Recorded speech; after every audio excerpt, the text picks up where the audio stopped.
नमस्कार दोस्तों, स्वागत है आप सभी का अपने यूट्यूब चैनल परफेक्ट स्ट्रेटेजीज में। दोस्तों, हम लोग बिहार दरोगा मेंस का जो प्रैक्टिस सेट कर रहे हैं उसमें आज हम लोग प्रैक्टिस सेट नंबर 14 को करेंगे। इससे पहले दोस्तों हम लोग 13 प्रैक्टिस सेट कर चुके हैं। अगर उसे आपने नहीं देखे हैं तो मेरे प्लेलिस्ट में जाकर उसे देख सकते हैं। और दोस्तों, आप मेरे चैनल पर नए हैं तो प्लीज़ इसे सब्सक्राइब कर लें, इसे लाइक करना ना भूलें, दोस्तों में शेयर करें फेसबुक, व्हाट्सएप, टेलीग्राम के माध्यम से। और दोस्तों, अगर आपको इसका पीडीएफ चाहिए तो डिस्क्रिप्शन में हम टेलीग्राम का लिंक दे दिए हैं, आप लोग वहां से प्राप्त कर सकते हैं। तो चलिए दोस्तों, स्टार्ट करते हैं प्रैक्टिस सेट। और दोस्तों, हम बिहार दरोगा मेंस का बहुत सारा प्रैक्टिस सेट चलाए हुए हैं अपने चैनल पे, तो आप लोग मेरे प्लेलिस्ट में जाकर उसे भी देख सकते हैं। आज का पहला क्वेश्चन हो जाएगा, कह रहा है कि किसी निम्न स्तरीय वस्तु की मांग में गिरावट उपभोक्ता की आय में डैश के साथ होती है। एक का राइट आंसर हो जाएगा ऑप्शन नंबर ए, यानी कि वृद्धि के साथ होती है। जब व्यक्ति की आय में वृद्धि होती है तो उनके रहन सहन में भी बदलाव आती है और आय वृद्धि होने पर उपभोक्ता वर्ग अधिक कीमत की वस्तुओं का सेवन करना चाहते हैं। नेक्स्ट देख लेते हैं क्वेश्चन नंबर 2 में कह रहा है कि पशुओं के प्रति क्रूरता की रोकथाम भारत के संविधान की 7वीं अनुसूची में दी गई डैश की सूची में सूचीबद्ध है। 2 का राइट आंसर हो जाएगा ऑप्शन नंबर डी, यानी कि समवर्ती सूची में आपको सूचीबद्ध है। और भारतीय संविधान के भाग 4 भारतीय संविधान के भाग 4 में अनुच्छेद 48 में कृषि एवं पशुपालन के संवर्धन से है। और अनुच्छेद 48 के जो क है वह आपको पर्यावरण का संरक्षण तथा संवर्धन और वन जीवों की रक्षा से है। नेक्स्ट हम लोग देख लेते हैं क्वेश्चन नंबर 3 में आपको कह रहा है कि प्रसिद्ध यात्री और लेखक मोहम्मद इब्न बतूता किस देश से संबंधित है जिन्होंने 14वीं शताब्दी में भारत सहित कई देशों की यात्रा की थी। 3 का राइट आंसर हो जाएगा ऑप्शन नंबर डी, यानी कि मोरक्को। प्रसिद्ध यात्री और लेखक मोहम्मद इब्न बतूता मोरक्को देश से संबंधित है जिसने 14वीं शताब्दी में भारत सहित कई देशों की यात्रा की। और इब्न बतूता वर्ष 1333 में आपको अफगानिस्तान के रास्ते भारत आया था और मोहम्मद बिन तुगलक इब्न बतूता को काजी के पद पर नियुक्त किया था। नेक्स्ट हम लोग देख लेते हैं और एक चीज़ जान लीजिए, इब्न बतूता ने एक आपको रेहला नामक यात्रा वृत्तांत लिखी है जिसमें वह अपनी यात्रा वृत्तांत को बताया है। नेक्स्ट देख लेते हैं क्वेश्चन नंबर 4 में आपको कह रहा है कि जब हम किसी मशीन का उपयोग करते हैं तो घर्षण से उत्पन्न ऊष्मा नष्ट हो जाती है और यह ऊष्मा डैश के कारण उत्पन्न होती है। 4 का राइट आंसर हो जाएगा ऑप्शन नंबर बी, यानी कि घर्षण के कारण उत्पन्न होती है। और यह ऊष्मा घर्षण के कारण उत्पन्न होती है और संपर्क में रखी दो वस्तुओं के मध्य एक प्रकार का बल कार्य करता है जो गति करने में वस्तु का विरोध करता है और यह बल ही घर्षण बल कहलाता है। नेक्स्ट देख लेते हैं क्वेश्चन नंबर 5 में आपको कह रहा है कि दोस्त मोहम्मद खान के खिलाफ 1838 में हुए त्रिपक्षीय संधि पर किस किस ने हस्ताक्षर किए थे। 5 का राइट आंसर हो जाएगा ऑप्शन नंबर डी, यानी कि लॉर्ड ऑकलैंड, महाराजा रंजीत सिंह और शाह शुजा। दोस्त मोहम्मद खान अफगानिस्तान के शासक और बराकजय वंश का संस्थापक था और 1838 में आपको त्रिपक्षीय संधि के तहत शाह शुजा ब्रिटिश सहायता से काबुल की गद्दी पर बैठने का प्रयास किया गया था। और 1838 के त्रिपक्षीय संधि के तहत ब्रिटिश सेना को पंजाब से गुजरने का अवसर प्राप्त हो गया। नेक्स्ट देख लेते हैं क्वेश्चन नंबर 6। ये आपको अलजेब्रा का क्वेश्चन दिया हुआ है, यानी कि a के पावर 4 प्लस a के पावर 1/a⁴ का मान आपको बताना है। इसका एक ट्रिक होता है, सूत्र होता है, यानी कि इस टाइप का अगर दे इतना और a के पावर 4 प्लस 1/a⁴ अगर निकालने के लिए कहे तो इसका ट्रिक होता है a² माइनस 2, यानी कि पूरे का होल स्क्वायर, उसके बाद इसका -2। इसको आप लोग सॉल्व कीजिएगा तो इसका राइट आंसर हो जाएगा ऑप्शन नंबर ए, यानी कि 1154। नेक्स्ट देख लेते हैं क्वेश्चन नंबर 7 में कह रहा है कि यानी कि 5/7 में निम्नलिखित में से किस भिन्न को जोड़ने पर 1 प्राप्त होगा। 7 का राइट आंसर हो जाएगा ऑप्शन नंबर बी, यानी कि 6/21 को आप लोग इसमें जोड़िएगा तो उसका आपको 1 प्राप्त होगा, यानी कि ऑप्शन नंबर बी जो है राइट आंसर हो जाएगा। नेक्स्ट देख लेते हैं। क्वेश्चन नंबर 8 कह रहा है कि पानी और शरबत के दो अलग अलग मिश्रण जिनमें पानी और शरबत का अनुपात 4:1 और 3:1 है और उनको 1:2 के अनुपात में मिश्रित किया जाता है, तो अंतिम मिश्रण में पानी और शरबत का अनुपात क्या है। इसको आप लोग बनाइएगा, इसका राइट आंसर हो जाएगा ऑप्शन नंबर बी, यानी कि 23:7। नेक्स्ट देख लेते हैं। क्वेश्चन नंबर 9 में कह रहा है कि कुर्सी और मेजों के मूल्य का अनुपात 9:5 है। यदि कुर्सियों का मूल्य मेजों के मूल्य से यानी कि 4200 अधिक है तो मेजों का मूल्य ज्ञात करना है। यानी कि यहाँ पे कह रहा है कि कुर्सी का मूल्य मेजों के मूल्य से इतना अधिक है, यानी कि 9:5 है। इसमें अंतर देखिएगा, उसका वैल्यू दिया हुआ है आपको 4200, तो यानी कि 9 में से 5 जाएगा तो 4 के वैल्यू है 4200 होगा, तो यहाँ पे 1 का वैल्यू आप निकालिएगा। उसके बाद जितना आएगा उसमें आपको पूछ रहा है कि मेजों का मूल्य, तो मेज जितना दिया हुआ है संख्या उससे गुना कर दीजिएगा। इसका राइट आंसर हो जाएगा ऑप्शन नंबर बी, यानी कि 5250। नेक्स्ट देख लेते हैं। क्वेश्चन नंबर 10 में कह रहा है कि 1917 में महात्मा गांधी ने दमनकारी बगान व्यवस्था के खिलाफ किसानों को संघर्ष करने के लिए प्रेरित करने के लिए डैश का दौरा किया। 10 का राइट आंसर हो जाएगा ऑप्शन नंबर सी, यानी कि चंपारण। 1917 में महात्मा गांधी ने दमनकारी बगान व्यवस्था के खिलाफ माफ़ कीजिएगा, बगान व्यवस्था के खिलाफ किसानों को संघर्ष के लिए प्रेरित करने के लिए चंपारण का दौरा किया था और 1916 में कांग्रेस के लखनऊ अधिवेशन में राजकुमार शुक्ल ने चंपारण के नील किसानों की समस्याओं को लेकर गांधी जी से चंपारण आने का अनुरोध किया था और अप्रैल 1917 में भारत में सर्वप्रथम गांधी जी ने चंपारण सत्याग्रह का सफल नेतृत्व किया। नेक्स्ट देख लेते हैं। क्वेश्चन नंबर 11 में आपको कह रहा है कि अंतर्राष्ट्रीय अजन्मे बच्चों का दिवस हर वर्ष डैश को मनाया जाता है। 11 का राइट आंसर हो जाएगा ऑप्शन नंबर बी, 25 मार्च को मनाया जाता है। प्रतिवर्ष 25 मार्च को गुलामी के शिकार लोगों की याद में अंतर्राष्ट्रीय दिवस भी मनाया जाता है और 23 अगस्त को आपको अंतर्राष्ट्रीय दास व्यवस्था उन्मूलन स्मरण दिवस के रूप में मनाया जाता है। और ऑप्शन नंबर ए में दे रहा है 12 मई को अंतर्राष्ट्रीय नर्सिंग दिवस मनाया जाता है और ऑप्शन नंबर सी में 8 मार्च को अंतर्राष्ट्रीय महिला दिवस मनाया जाता है। नेक्स्ट हम लोग देख लेते हैं। क्वेश्चन नंबर 12 में कह रहा है कि भारत और डैश के बीच में छोटा समुद्री रास्ता पाक जल संधि तथा मन्नार की खाड़ी है। 12 का राइट आंसर हो जाएगा ऑप्शन नंबर ए, यानी कि श्रीलंका। भारत और श्रीलंका के बीच में छोटा समुद्री रास्ता पाक जल संधि तथा मन्नार की खाड़ी है और पाक जल संधि मन्नार एवं बंगाल की खाड़ी को जोड़ती है। नेक्स्ट देख लेते हैं। क्वेश्चन नंबर 13 में कह रहा है कि गति के दूसरे नियम के अनुसार किसी दिए हुए बल के लिए उत्पन्न त्वरण वस्तु के निम्न में से किसका व्युत्क्रमानुपाती होता है। 13 का राइट आंसर हो जाएगा ऑप्शन नंबर डी, यह आपको द्रव्यमान के व्युत्क्रमानुपाती होता है। नेक्स्ट देख लेते हैं। क्वेश्चन नंबर 14 में कह रहा है कि कमरों को गर्म रखने या खाना पकाने में उपयोग होने वाले विद्युत तापक में तारों की जो कुंडली होती है उसे क्या कहते हैं। 14 का राइट आंसर हो जाएगा ऑप्शन नंबर बी, उससे हम लोग अवयव कहते हैं। नेक्स्ट देख लेते हैं। क्वेश्चन नंबर 15 में आपको सुनील ने अपनी यात्रा 2:33 दोपहर बाद शुरू की और अपने गंतव्य पर इतना दोपहर बाद पहुंच गया। सुनील की यात्रा प्रारंभ करने के 45 मिनट 27 सेकंड के बाद अनिल ने यात्रा शुरू की और गंतव्य पर सुनील को 37 मिनट 16 सेकंड के बाद पहुंचा। अनिल ने अपनी यात्रा कितने समय में पूरी की। 15 का राइट आंसर हो जाएगा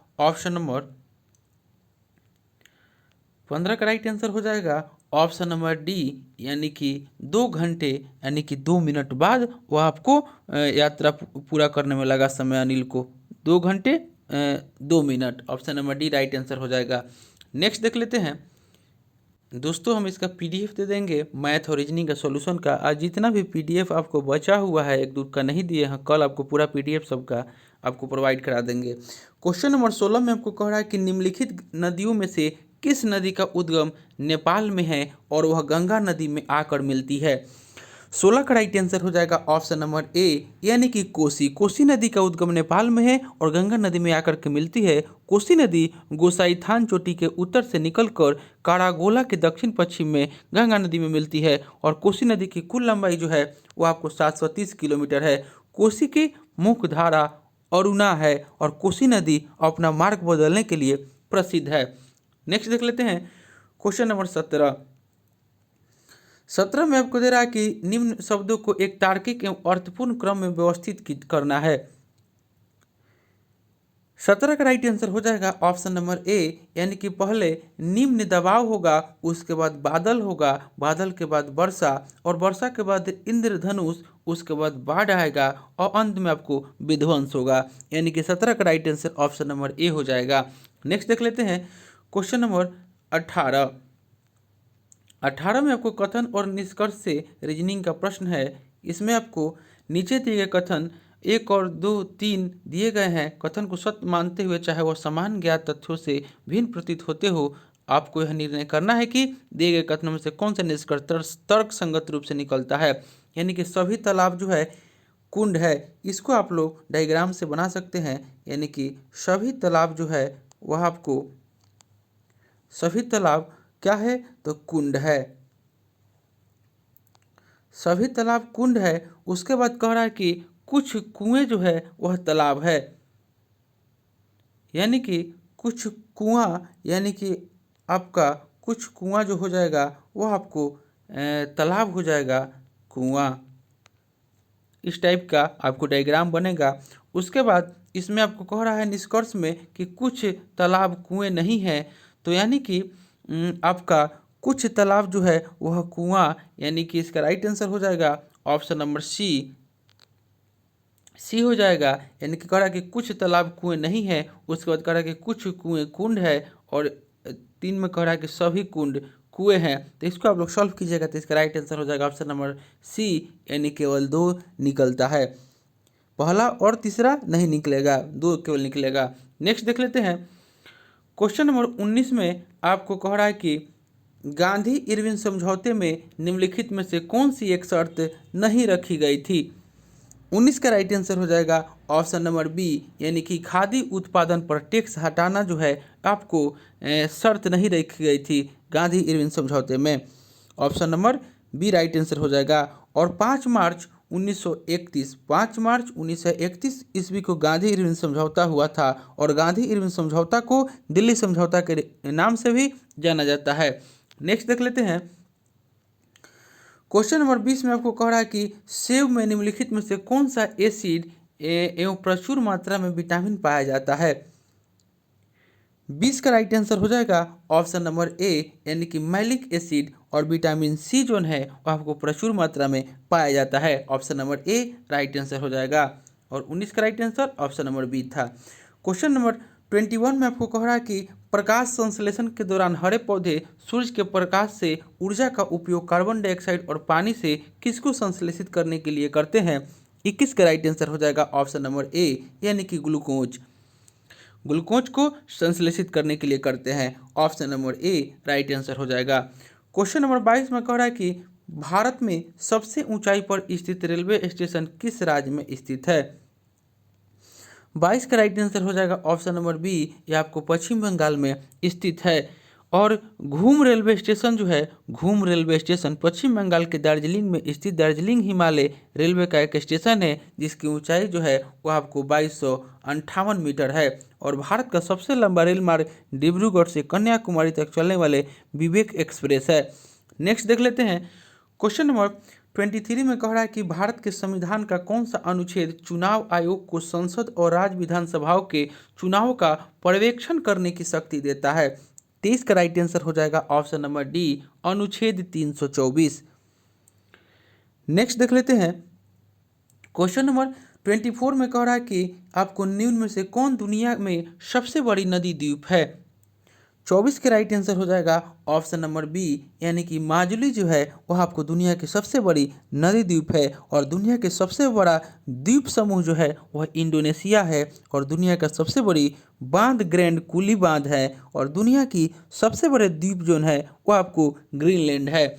नेक्स्ट देख लेते हैं क्वेश्चन नंबर 25 में आपको कह रहा है कि 25 में कह रहा है कि वर्कला, चौबारा, चवक्कर और नतीका किस राज्य में समुद्र तट है। 25 का राइट आंसर हो जाएगा ऑप्शन नंबर डी, यह आपको केरल राज्य में समुद्र तट है।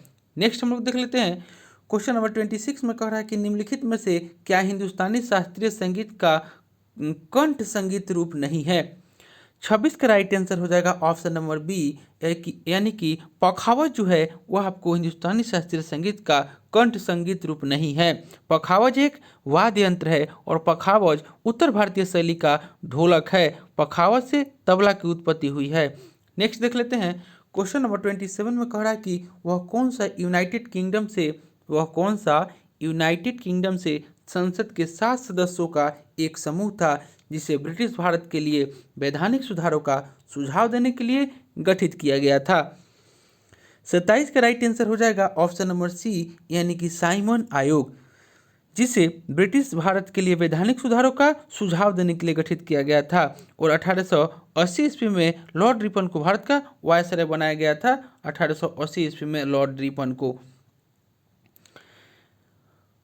नेक्स्ट देख लेते हैं क्वेश्चन नंबर 28 में आपको कह रहा है कि भारत में बैंकिंग विनियमन अधिनियम कब पारित किया गया था। 28 का राइट आंसर हो जाएगा ऑप्शन नंबर डी, यह आपको 1949 ईस्वी में पारित किया गया था। और भारत बैंकिंग अधिनियम 1949 भारत में सभी बैंकिंग फर्मों को नियंत्रित करता है। और यह अधिनियम जो है वह 16 मार्च 1949 को लागू किया गया। नेक्स्ट देख लेते हैं क्वेश्चन नंबर 29 में आपको कह रहा है कि 29 में कह रहा है कि निम्नलिखित ऐतिहासिक घटनाओं को उनके कालानुक्रमिक क्रम में व्यवस्थित करना है। 29 का राइट आंसर हो जाएगा ऑप्शन नंबर सी, यानी कि पहले हुमायूं ने अपने हारे हुए क्षेत्रों को फिर से जीता। उसके बाद नादिर शाह ने भारत में घुसपैठ करके दिल्ली पर हमला किया। और आपको अहमद शाह अब्दाली ने पानीपत की तीसरी लड़ाई में मराठों को हराया। और अंत में बंगाल की दीवानी ईस्ट इंडिया कंपनी का हस्तांतरित कर दी गई। यानी कि 29 का राइट आंसर जो हो जाएगा ऑप्शन नंबर सी हो जाएगा। नेक्स्ट देख लेते हैं क्वेश्चन नंबर 30 में आपको अलजेब्रा से क्वेश्चन है। इसका राइट आंसर हो जाएगा ऑप्शन नंबर बी, यानी कि 74। नेक्स्ट देख लेते हैं क्वेश्चन नंबर 31 में इसका राइट आंसर हो जाएगा ऑप्शन नंबर ए, यानी कि cosec theta sec theta. Next देख लेते हैं क्वेश्चन 32, इसका राइट आंसर हो जाएगा ऑप्शन नंबर बी, यानी कि 1:49। नेक्स्ट देख लेते हैं क्वेश्चन नंबर 33 में आपको कह रहा है कि भारत बांग्लादेश की भूमि सीमा समझौते के संशोधित संस्करण को दोनों देशों के द्वारा भारतीय संविधान के किस संशोधन के तहत अंगीकृत किया गया था। 33 का राइट आंसर हो जाएगा ऑप्शन नंबर बी, यानी कि 100वां संवैधानिक संशोधन अधिनियम 2015। और भारत बांग्लादेश भूमि सीमा समझौता दोनों देशों के बीच कुछ क्षेत्रों के आदान प्रदान से संबंधित है। और इस समझौते को भारत से 111 परिक्षेत्र तथा भारत को बांग्लादेश से 51 परिक्षेत्र प्राप्त हुआ था। परिक्षेत्र जो है प्रत्येक देश के एक छोटे भूभाग को कहते हैं जो दूसरे देश के अधिकार क्षेत्र में घिरा होता है। नेक्स्ट हम लोग देख लेते हैं क्वेश्चन नंबर 34। 34 में कह रहा है कि सोमनाथ को जीत कर लौटते समय महमूद कच्छ की खाड़ी के रास्ते क्यों गया। 34 का राइट आंसर हो जाएगा ऑप्शन नंबर ए, क्योंकि समान रास्ते को भोज पर मारने रोक लिया था। राजा भोज को उसकी विद्वता के कारण उसे कविराज की उपाधि दी गई थी। और राजा भोज की राजधानी धारा नगरी थी और उसने अपनी राजधानी में सरस्वती मंदिर का निर्माण कराया था। और महमूद गजनी 1025 ईस्वी में सोमनाथ मंदिर पर आक्रमण किया था। और महमूद का 16वां भारत पर आक्रमण था। और महमूद का अंतिम आक्रमण भारत पर जो था वह 1027 ईस्वी में जाटों के विरुद्ध था। नेक्स्ट देख लेते हैं क्वेश्चन नंबर 35 में कह रहा है कि तालीकोटा का युद्ध किसके बीच लड़ा गया था। 35 का राइट आंसर हो जाएगा ऑप्शन नंबर सी, यानी कि विजयनगर और बीजापुर अहमदनगर, बीदर तथा गोलकुंडा की संयुक्त सेनाओं के बीच आपको लड़ा गया था। यानी कि 35 का right answer option number C हो जाएगा। और तालीकोटा का जो युद्ध हुआ था वह जनवरी 1565 में हुआ था और इस युद्ध के पश्चात विजयनगर का पतन हो गया था। नेक्स्ट देख लेते हैं क्वेश्चन नंबर 36 में आपको कह रहा है कि मिर्जा गालिब किस सम्राट के समकालीन थे। 36 का राइट आंसर हो जाएगा ऑप्शन नंबर बी, यह बहादुर शाह द्वितीय के समकालीन थे और बहादुर शाह द्वितीय को बहादुर शाह जफर के नाम से भी जानते हैं और यह मुगल वंश के अंतिम शासक थे। नेक्स्ट देख लेते हैं 37 में कह रहा है कि अकाल तख्त का निर्माण किसने किया था। 37 का राइट आंसर हो जाएगा ऑप्शन नंबर सी, यानी कि गुरु गोविंद सिंह जी ने किए थे अकाल तख्त की स्थापना। और सिखों के छठे गुरु गुरु हरगोविंद सिंह का संघर्ष शाहजहां के साथ हुआ था। गुरु हरगोविंद ने अमृतसर की किलेबंदी किया था और गुरु हरगोविंद सिख के छठे गुरु थे। नेक्स्ट देख लेते हैं क्वेश्चन नंबर 38 में आपको कह रहा है कि बाल विवाह को निरुत्साहित करने वाला अधिनियम 1891 में मुक्त किसके अनुरोध पर पारित हुआ था। 38 का राइट आंसर हो जाएगा ऑप्शन नंबर सी, यह आपको बेहराम जी मलावारी। पारसी सुधारक बी.एम. मलावारी के प्रयत्नों के फलस्वरूप सन 1891 में सम्मति आयु अधिनियम पारित किया गया, जिससे 12 वर्ष से कम आयु की कन्याओं के विवाह पर प्रतिबंध लगा दिया गया और बंगाली लड़की फूलमणि की मृत्यु के बाद एज कॉन्सेंट एक्ट 1891 लाया गया था। नेक्स्ट देख लेते हैं क्वेश्चन नंबर 39 में आपको कह रहा है कि संख्या दिया हुआ है पूर्ण विभाजित होने वाली 5 अंकों की सबसे छोटी संख्या कौन सी होगी। इसका आप लोगों को एलसीएम निकाल दीजिएगा तो इसका राइट आंसर हो जाएगा ऑप्शन नंबर डी। नेक्स्ट देख लेते हैं क्वेश्चन नंबर 40 में कह रहा है कि दो धनात्मक पूर्णांकों का अनुपात 3:4 है और उनका योगफल 70 है, तो प्रत्येक पूर्णांक में कितना जोड़ा जाना चाहिए कि उनका अनुपात 5:6 हो जाए। इसका राइट आंसर हो जाएगा ऑप्शन नंबर बी, यानी कि 20। नेक्स्ट देख लेते हैं क्वेश्चन नंबर 41 में रीजनिंग का क्वेश्चन है। दे रहा है कि नीचे दिए गए प्रश्न में श्रृंखला के समीपस्थ अक्षरों के बीच वाले छोड़े गए अक्षरों में से एक एक की वृद्धि होती जा रही है। निम्नलिखित श्रृंखला में किसमें इस नियम का पालन किया गया है। 41 का राइट आंसर हो जाएगा ऑप्शन नंबर ए, यानी कि ऑप्शन ए में इसका पालन किया गया है। इसको आप लोग बनाइएगा, इसका राइट आंसर ऑप्शन ए आएगा। क्वेश्चन नंबर 42 में कह रहा है कि निम्नलिखित वर्णमाला क्रम में यदि मध्य के 6 अक्षरों को विपरीत क्रम में लिखा जाता है तो बाएं से 15वें अक्षर से दाईं ओर चौथा अक्षर कौन सा होगा। 42 का राइट आंसर हो जाएगा ऑप्शन नंबर सी, एस जो है वह आपको 15वें अक्षर से दाईं चौथा अक्षर हो जाएगा। नेक्स्ट देख लेते हैं क्वेश्चन नंबर 43 में यहाँ पे कथन और निष्कर्ष से दिया हुआ है। इसका राइट आंसर हो जाएगा 43 का ऑप्शन नंबर बी, यानी कि केवल दो ही निष्कर्ष है, केवल निष्कर्ष दो जो है वो आपका सत्य है। यानी कह रहा है कि कुछ लीची आम है, कुछ लीची जोन है वह आपको आम मैंगो है और कुछ आम जोन है वह आपको खेत है। इसी तरह आपको इसका डायग्राम बनेगा। नेक्स्ट देख लेते हैं क्वेश्चन नंबर आपको 44 में कह रहा है कि दिए गए आरेख में वृत्त फुटबॉलरों के लिए है, ये वृत्त हो जाएगा फुटबॉलर के लिए, वर्ग क्रिकेटर के लिए हो जाएगा और जबकि त्रिकोण हॉकी खिलाड़ी के लिए हो जाएगा। या क्रिकेट हो जाएगा, या हॉकी हो जाएगा, या फुटबॉल हो जाएगा। तो कह रहा है कि ध्यान देखें और बताएं केवल हॉकी खेलने वाले कितने हैं। तो यहाँ पे जो 9 है यह आपके हॉकी खेलने वाले हो जाएंगे। यहाँ पे ये ना फुटबॉल में है और ना है आपको क्रिकेट में है, तो यानी कि 44 का right answer option number C हो जाएगा 9 हो जाएगा इसका राइट आंसर। नेक्स्ट हम लोग देख लेते हैं क्वेश्चन नंबर 45 में आपको कह रहा है कि नीचे दी गई आकृति को मोड़कर नीचे दिए गए 4 घनों में से कौन सा घन बनाया जा सकता है। यानी कि 6 के विपरीत 2 हो जाएगा, 5 के विपरीत 3 और 1 के विपरीत 4 हो जाएगा। यानी कि 45 का ऑप्शन बी जो है यह आपको बनाया जा सकता है ऑप्शन नंबर बी को। यानी कि 6 है और 5 है और यहाँ पे 4 है, यानी कि विपरीत इसका जो है इसका विपरीत जो है नहीं दिया है, यानी कि वही इसका right answer option number B हो जाएगा। यानी कि 45 का right answer option B. Question number 46 में आपको ब्लड रिलेशन से क्वेश्चन है कि एक तस्वीर की ओर देखकर एक आदमी ने कहा कि इस आदमी का पिता मेरा पिता है और मेरा कोई भाई या बहन नहीं है। किसकी तस्वीर की ओर उसने देखा था। 46 का राइट आंसर हो जाएगा ऑप्शन नंबर ए, अपनी तस्वीर की ओर। नेक्स्ट देख लेते हैं क्वेश्चन नंबर आपको 47 में डायरेक्शन से है, इसका राइट आंसर आ जाएगा ऑप्शन नंबर ए यानी कि 5 किलोमीटर। नेक्स्ट देख लेते हैं क्वेश्चन 48 में कह रहा है कि नीचे दिए गए श्रृंखला का अगला पद ज्ञात करना है, यानी कि आपको टी का 20 होता है, यहाँ पे 19, यहाँ पे 18, तो उसके बाद यहाँ पे 17 हो जाएगा, यानी कि एक एक छोड़ कर ले रहा है और उसके बाद ए के बाद बी के बाद सी और यहाँ पे डी हो जाएगा। तो यानी कि 17 ऑप्शन नंबर डी में है, यानी कि 48 का right answer option number D हो जाएगा। नेक्स्ट देख लेते हैं 49 में आपको नीचे दिए गए प्रश्न चिन्ह के स्थान पर क्या आएगा। इसका राइट आंसर हो जाएगा ऑप्शन नंबर डी, यानी कि इसका right answer option number D यानी कि 12 हो जाएगा। यानी कि आपको 54 प्लस 30 माइनस बराबर 72 कीजिएगा तो आपको इसका राइट आंसर यानी कि दोनों को जोड़ करके इसको घटा दीजिएगा तो इसका right answer option number D हो जाएगा।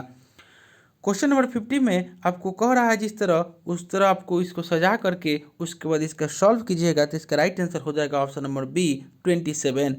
नेक्स्ट देख लेते हैं 51 में कह रहा है कि पेट्रोल में लगी आग को बुझाने के लिए प्रायः जल का इस्तेमाल क्यों नहीं किया जाता है। 51 का राइट आंसर हो जाएगा ऑप्शन नंबर डी, क्योंकि जल और पेट्रोल आपस में अमिश्रणीय हैं और पेट्रोल जल की सतह पर परत बना लेता है, यानी कि 51 का right answer option number D हो जाएगा। नेक्स्ट देख लेते हैं क्वेश्चन नंबर 52 में आपको कह रहा है कि प्रतिरोधी और विसंक्रामक के रूप में प्रयोग किया जाने वाला गहरे बैंगनी रंग का यौगिक निम्न में कौन है। 52 का राइट आंसर हो जाएगा option number C, potassium permanganate, और इसे लाल दवा भी कहा जाता है। पोटेशियम परमैंगनेट एक अकार्बनिक रासायनिक यौगिक है और यह प्रबल ऑक्सीकारक है।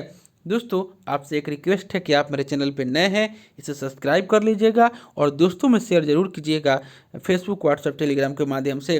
नेक्स्ट देख लेते हैं क्वेश्चन नंबर 53 में कह रहा है कि रासायनिक तौर पर जल क्या है। 53 का राइट आंसर हो जाएगा ऑप्शन नंबर बी, यह एक ऑक्साइड है। नेक्स्ट देख लेते हैं रासायनिक तौर पर जल क्या है, तो जल एक ऑक्साइड है। नेक्स्ट देख लेते हैं 54 में कह रहा है कि गौतम बुद्ध को आत्मज्ञान कहाँ प्राप्त हुआ। 54 का राइट आंसर हो जाएगा ऑप्शन नंबर माफ कीजिएगा 54 का right answer option number B हो जाएगा, यानी कि बोधगया में। गौतम बुद्ध ने बोधगया में आत्मज्ञान प्राप्त किया था और महात्मा बुद्ध का जन्म जो है वह शाक्त गणराज्य में कपिलवस्तु में लुम्बिनी में 563 ईस्वी पूर्व में हुआ था। महात्मा बुद्ध को 35 वर्ष की अवस्था में बोधगया में निरंजना नदी के तट पर पीपल वृक्ष के नीचे वैशाख पूर्णिमा को ज्ञान की प्राप्ति हुई थी और प्रथम उपदेश को धर्मचक्र प्रवर्तन के नाम से जाना जाता है और बुद्ध धर्म के 3 रत्न है बुद्ध, धम्म और संघ। नेक्स्ट देख लेते हैं क्वेश्चन नंबर 55 में कह रहा है कि निःशुल्क शिक्षा का अधिकार कुछ सीमाओं के अंतर्गत। 55 का राइट आंसर हो जाएगा ऑप्शन नंबर ए, यानी कि मौलिक अधिकार के रूप में गारंटी है। अनिवार्य और निःशुल्क शिक्षा 14 वर्ष तक के बालक को देना अनुच्छेद 45 में वर्णित है, जो कि भाग 4 के नीति निर्देशों के अंदर परिशिष्ट है। और 86वें संविधान संशोधन 2002 के अधीन निःशुल्क शिक्षा को अनुच्छेद 21 के ए यानी कि क में जोड़ा गया है और इस प्रकार शिक्षा को दैहिक और प्राण की स्वतंत्रता के साथ जोड़ दिया गया है।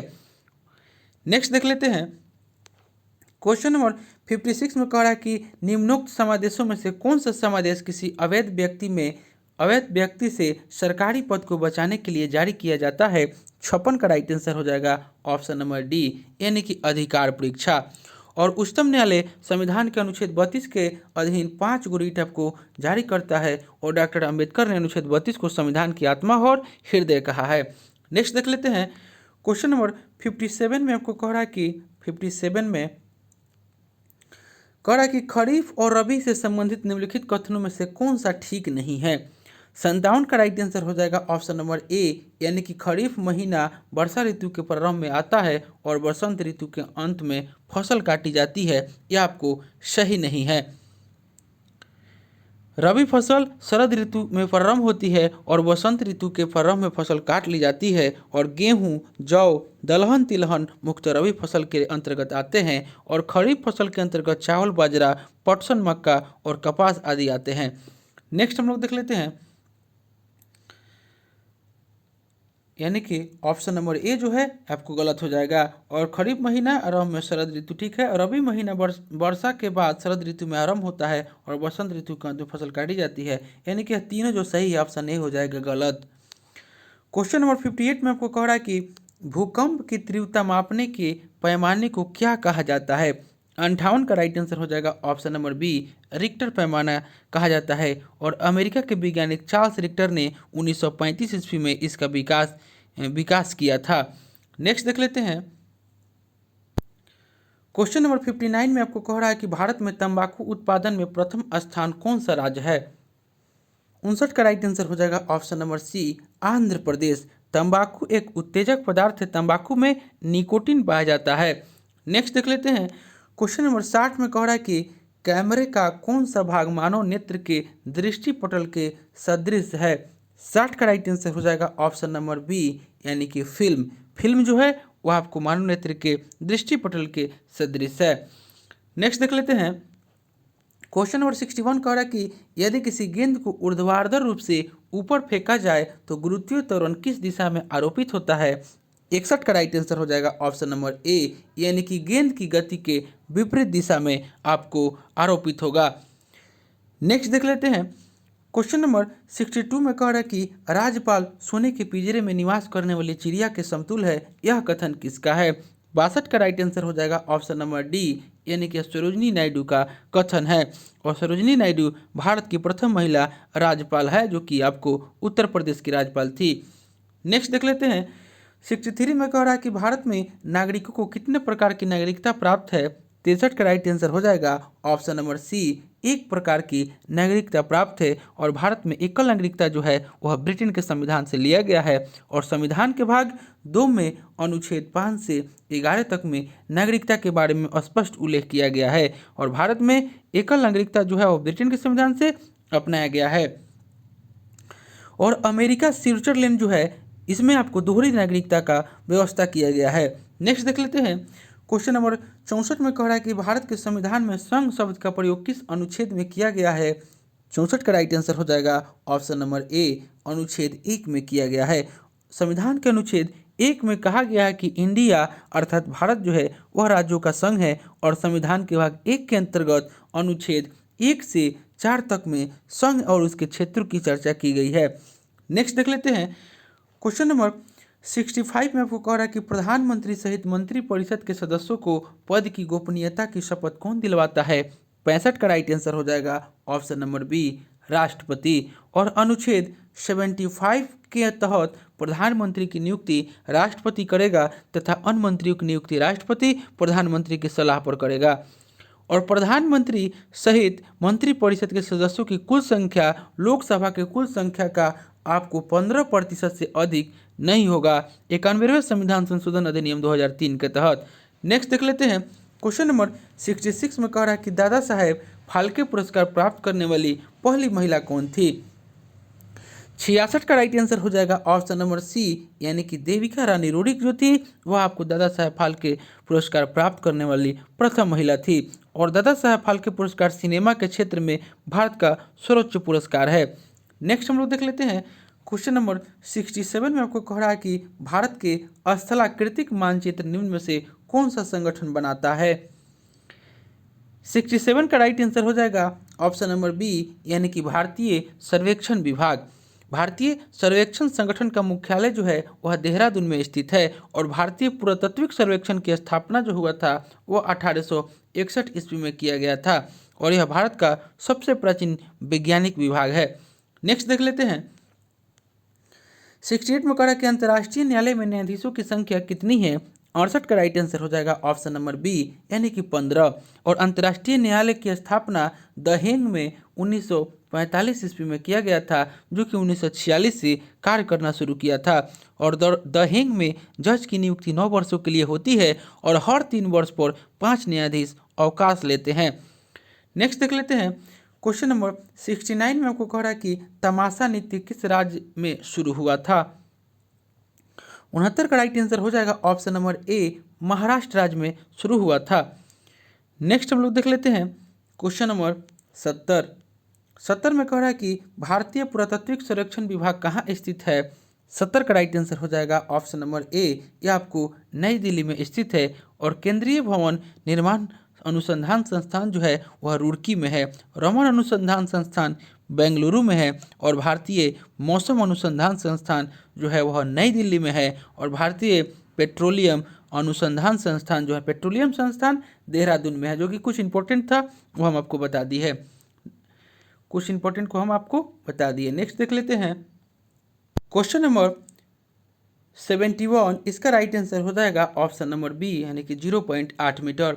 नेक्स्ट देख लेते हैं 72 है, इसका राइट आंसर हो जाएगा ऑप्शन नंबर सी यानी कि 500 रुपया। दोस्तों हम PDF दे देंगे और इसका सोल्यूशन आप लोग वहाँ से बना लीजिएगा। नेक्स्ट देख लेते हैं 73, इसका राइट आंसर हो जाएगा ऑप्शन नंबर बी यानी कि 4.8%। क्वेश्चन नंबर 74, इसका राइट आंसर हो जाएगा ऑप्शन नंबर डी यानी कि इनमें से कोई नहीं, यानी कि इसका राइट आंसर आएगा यानी कि 10,500। नेक्स्ट देख लेते हैं क्वेश्चन नंबर 75, इसका राइट आंसर हो जाएगा ऑप्शन नंबर सी यानी कि 6 दिन।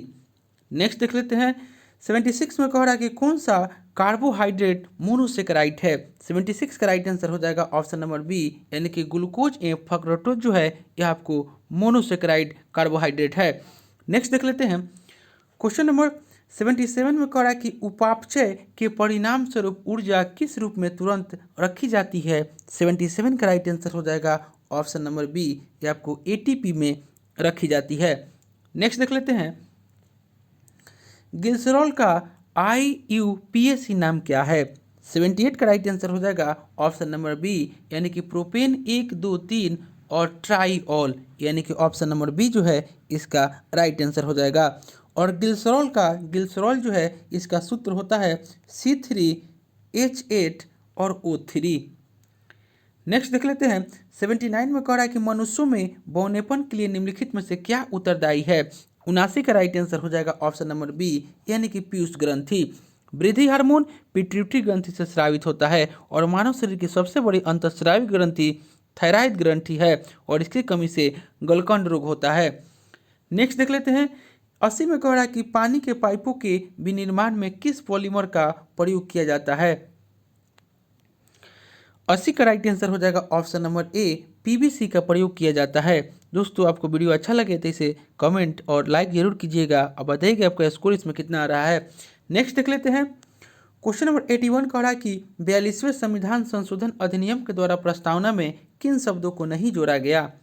81 का राइट आंसर हो जाएगा ऑप्शन नंबर बी गुट निरपेक्ष जो शब्द है इसको नहीं जोड़ा गया। 42वें संविधान संशोधन के द्वारा प्रस्तावना में आपको गुट निरपेक्ष शब्द को नहीं जोड़ा गया। गुट निरपेक्ष आंदोलन का प्रथम सम्मेलन यूगोस्लाविया की राजधानी बेलग्रेड में 2 सितंबर 1961 को हुआ था। आपको गुट निरपेक्ष आंदोलन का प्रथम सम्मेलन। और पंथ निरपेक्ष एकता और अखंडता जो है यह जोड़ा गया था। और एक हो जाएगा समाजवादी, 3 को जोड़ा गया था, समाजवादी, पंथ निरपेक्ष, एकता और अखंडता। नेक्स्ट देख लेते हैं 82 में आपको कह रहा है कि निम्न में से किसे संविधान सभा का सलाहकार नियुक्त किया गया था। 82 का राइट आंसर हो जाएगा ऑप्शन नंबर डी यानी कि एल एन मुखर्जी को संविधान सभा का मुख्य प्रारूपकार नियुक्त किया गया था। और कैबिनेट मिशन योजना के तहत आपको 1946 में संविधान सभा का गठन किया गया और इस संविधान सभा की पहली बैठक जो हुआ था 9 दिसंबर 1946 को हुई थी और डॉक्टर सच्चिदानंद सिन्हा को अस्थायी अध्यक्ष चुना गया था। और 2 दिन बाद यानी कि 11 दिसंबर को डॉक्टर राजेंद्र प्रसाद को संविधान सभा का अस्थायी अध्यक्ष नियुक्त किया गया। नेक्स्ट देख लेते हैं क्वेश्चन नंबर 83 में कह रहा है कि निम्न में से किस संविधान संशोधन के तहत सहकारी समिति को संवैधानिक दर्जा दिया गया था। 83 का राइट आंसर हो जाएगा ऑप्शन नंबर बी यानी कि 97वां संविधान संशोधन अधिनियम। इसने सहकारी समितियों को प्रोत्साहन देने हेतु एक नया राज्य का नीति निर्देशक अनुच्छेद जोड़ा गया जो कि अनुच्छेद आपको 43 में है। नेक्स्ट देख लेते हैं क्वेश्चन नंबर 84 में आपको सूची है यानी कि भारत आने वाले विदेशी है और उस समय जो शासक थे उसके बारे में दिया हुआ है। 84 का राइट आंसर हो जाएगा ऑप्शन नंबर सी यानी कि मेगास्थनीज जो है वह आपको चंद्रगुप्त मौर्य के समय आए थे। उसके बाद सेंट थॉमस जो है वह आपको गोंड फिनिज के शासक के समय आए थे। वेनसोंग जो है हर्षवर्धन के समय और अब्दुल रजाक देवराय द्वितीय के समय आए थे। यानी कि 84 का right answer option number C हो जाएगा। नेक्स्ट हम लोग देख लेते हैं क्वेश्चन नंबर 85 में आपको दे रहा है देश है और आपको गुप्तचर संस्था है। 85 का राइट आंसर हो जाएगा ऑप्शन नंबर डी, यानी कि थोड़ा सा छोटा कर देते हैं। 85 का right answer option number D हो जाएगा, यानी कि ब्रिटेन का जो गुप्तचर संस्था है उसको हम लोग MI6 के नाम से जानते हैं। इजराइल का मोसाद, रूस का जो है वह आपको GRU KGB और जर्मनी का जो है वह BND, यानी कि 85 के right answer option number D हो जाएगा। नेक्स्ट देख लेते हैं 86 में आपको कह रहा है कि महिलाओं को स्त्री शक्ति पुरस्कार निम्नलिखित के लिए दिया जाता है। इसमें से बताना है कि कौन सा कूट जो है इसका सही उत्तर है। 86 का राइट आंसर हो जाएगा ऑप्शन नंबर बी 2 और 3, यानी कि खेल कूद में उनकी उत्कृष्ट उपलब्धि के लिए और महिलाओं को बेहतरी के लिए उनके साहस और पराक्रम के लिए। 86 का right answer option number B हो जाएगा। नेक्स्ट देख लेते हैं क्वेश्चन नंबर 87 में आपको सुमेलित करना है सूची 1 को सूची 2 से। 87 का राइट आंसर हो जाएगा ऑप्शन नंबर ए, यानी कि कनाडा जो है, कनाडा की राजधानी हो जाएगा ओटावा, ग्रीस की राजधानी एथेंस, नाइजीरिया की राजधानी जो है वह लागोस और सीरिया का दमिश्क हो जाएगा, यानी कि 87 का राइट आंसर ऑप्शन नंबर ए हो जाएगा। नेक्स्ट देख लेते हैं क्वेश्चन नंबर 88 में कह रहा है कि भारत के सर्वोच्च न्यायालय की पहली भारतीय महिला न्यायाधीश कौन थी। 88 का राइट आंसर हो जाएगा ऑप्शन नंबर डी, यानी कि फातिमा बीबी जो थी वह आपको पहली भारतीय महिला न्यायाधीश थी और 1989 में नियुक्त जस्टिस फातिमा बीबी उच्चतम न्यायालय की आपको न्यायाधीश बनी थी। नेक्स्ट देख लेते हैं क्वेश्चन नंबर 89 में कह रहा है कि निम्न में से कौन से कथन सही है यह आपको बताना है। 89 का राइट आंसर हो जाएगा ऑप्शन नंबर सी, 1 और 2 दोनों सही है। नेताजी सुभाष चंद्र बोस राष्ट्रीय खेल संस्थान पटियाला में स्थित है और भारत का सबसे बड़ा संग्रहालय कोलकाता में अवस्थित है। 89 का right answer option number C हो जाएगा। नेक्स्ट हम लोग देख लेते हैं क्वेश्चन नंबर 90 में आपको कह रहा है कि निम्न में से किसे पश्चिम एशिया का स्विट्जरलैंड कहा जाता है। 90 का राइट आंसर हो जाएगा ऑप्शन नंबर डी, लेबनान को आपको पश्चिम एशिया का स्विट्जरलैंड कहा जाता है। लेबनान जो है वह भूमध्य सागरीय जलवायु का देश है।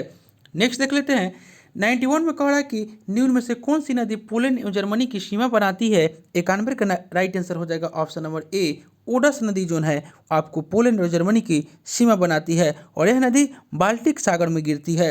नेक्स्ट देख लेते हैं 92 में कह रहा है कि निम्न में से कौन सा महादेश गोंडवाना लैंड का भाग नहीं था। 92 का राइट आंसर हो जाएगा ऑप्शन नंबर डी, अमेरिका जो है वह आपको गोंडवाना लैंड का भाग नहीं था। उत्तरी अमेरिका विश्व का तीसरा सबसे बड़ा महाद्वीप है और इसे नई दुनिया का देश की संज्ञा दी जाती है। नेक्स्ट देख लेते हैं क्वेश्चन नंबर 93, सूची 1 को सूची 2 से आपको मिलान करना है। 93 का राइट आंसर हो जाएगा ऑप्शन नंबर सी, यानी कि निम्न भूकक्ष जो है वो आपको 200 से 600 किलोमीटर है। उसके बाद भू निकट कक्ष जो है वो 600 से 1000 किलोमीटर, भू तुल्यकालिक कक्ष जो है वो आपको 36,000 किलोमीटर है और दीर्घवृत्तीय मोइनिक कक्ष जो है वो आपको 500 से 39,834 किलोमीटर है, यानी कि आपको 93 का right answer option number C हो जाएगा। नेक्स्ट देख लेते हैं क्वेश्चन नंबर 94 में कह रहा है कि भारत में प्रत्येक वर्ष 28 फरवरी को राष्ट्रीय विज्ञान दिवस के रूप में मनाया जाता है। इस दिन 94 का राइट आंसर हो जाएगा ऑप्शन नंबर सी, यानी कि 1928 में सीवी रमन ने वह खोज की थी जिसे बाद में रमन प्रभाव कहा गया। और प्रकाश के प्रकिरण की खोज हेतु 1930 में आपको उन्हें भौतिकी का प्रतिष्ठित नोबेल पुरस्कार दिया गया था। यह भौतिक में नोबेल पुरस्कार विजेता प्रथम भारतीय थे। नेक्स्ट देख लेते हैं 95 में कह रहा है कि प्रशुल्क और व्यापार पर समान समझौता किस वर्ष अस्तित्व में आया है। 95 का राइट आंसर हो जाएगा ऑप्शन नंबर डी, 1948 में। नेक्स्ट देख लेते हैं क्वेश्चन नंबर 96 में कह रहा है कि के बिरला फाउंडेशन के द्वारा वर्ष 1991 में साहित्य के क्षेत्र में उत्कृष्ट योगदान के लिए किस सम्मान की स्थापना की गई। 96 का राइट आंसर हो जाएगा ऑप्शन नंबर ए, सरस्वती सम्मान की स्थापना की गई। नेक्स्ट देख लेते हैं 97 में कह रहा है कि जनगणना 2011 के अनुसार किस राज्य की साक्षरता दर सबसे अधिक है। 97 का राइट आंसर हो जाएगा ऑप्शन नंबर सी, केरल राज्य की साक्षरता दर सबसे अधिक है। नेक्स्ट देख लेते हैं क्वेश्चन नंबर 98 में कह रहा है कि आनंद वन स्थापित करने के लिए कौन विख्यात है? 98 का राइट आंसर हो जाएगा ऑप्शन नंबर सी, बाबा आमटे। और आनंद वन की शुरुआत जो हुआ था 1949 ईस्वी में हुआ, जिसे वास्तविक रूप से 1952 में संगठित संस्थागत रूप दिया गया और बाबा आमटे ने अपनी पूरी जिंदगी कुष्ठ रोगियों की सेवा में समर्पण कर दिए। नेक्स्ट देख लेते हैं। 99 में कह रहा कि केंद्रीय चमड़ा अनुसंधान संस्थान डैश में, केंद्रीय चमड़ा अनुसंधान संस्थान जो है वह डैश में स्थित है। 99 का राइट आंसर हो जाएगा ऑप्शन नंबर बी, यह आपको चेन्नई में स्थित है। और भारतीय खगोल संस्थान बेंगलुरु में स्थित है। भारतीय भूभौतिकी अनुसंधान संस्थान का मुख्यालय हैदराबाद में स्थित है। नेक्स्ट और अंतिम क्वेश्चन आज का हो जाएगा, कह रहा है कि निम्नलिखित में से कौन सा युग्म सही नहीं है? 100 का राइट आंसर हो जाएगा ऑप्शन नंबर ए, अमीर खुसरो जो सरोद दे रहा है सही नहीं है। वे सितार के आविष्कारक थे अमीर खुसरो, उन्हें तूतीय हिंद भी कहा जाता है। अमीर खुसरो तबला और सितार के आविष्कारक माने जाते हैं और ये आपको अलाउद्दीन खिलजी के समय मुख्य राज कवि थे और इनका जन्म जो है पटियाली उत्तर प्रदेश में हुआ था।